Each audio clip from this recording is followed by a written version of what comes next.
आणि मग जे सगळे विद्वान असतात ते ज्या गुरूंकडे शिकलेले असतात त्या गुरूंना हे सगळं समजतं आणि मग ते म्हणतात की तुझी इच्छा आहे ना शिकायची, मी तुला नक्की शिकवेन. आणि ते त्याला शिकवायला सुरुवात करतात. असं म्हणतात की त्या बिहार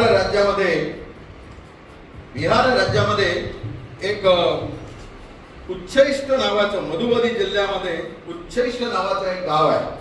आणि त्या गावामध्ये तो आश्रम होता आणि त्या ठिकाणी आज एक स्मारक कालिदासांचं त्या लोकांनी उभारलेलं आहे. असं प्रत्येकाने आपापल्या याच्यामध्ये असं उभारलेलं स्मारक आहे. तर त्या उच्चैष्ट गावामध्ये त्या गुरुकुल होतं आणि तिथे त्यांनी संस्कृतचा अभ्यास केला असं तिथले लोक म्हणतात.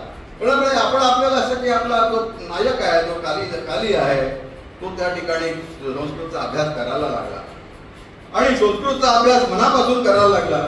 आणि आपला जो अपमान झालेला आहे, आपली विज्ञान असल्यामुळे आपल्याला अपमान झालेला आहे, ते मनामध्ये असल्यामुळे अगदी रोज जीवडा म्हणून अभ्यास करता येईल तेवढा अभ्यास हा त्यांनी केला.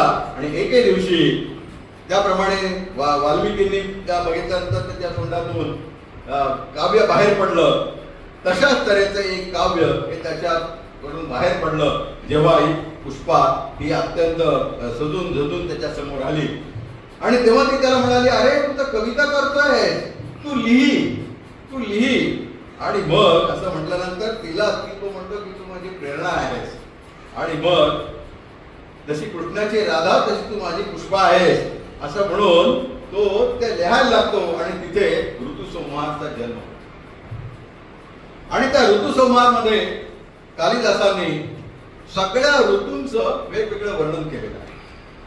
ते ग्रीष्मापासून सुरुवात करतात आणि मग ग्रीष्मापासून सुरुवात करून मग प्रागृत म्हणजे वर्षा ऋतू, त्याच्यानंतर शरद, त्याच्यानंतर हेमंत, शिशिर आणि शेवटी वसंत ऋतूचं वर्णन करून ते त्या ऋतुसंहारची ही सांगता करतात. या सगळ्या ऋतूंचं त्या काळामध्ये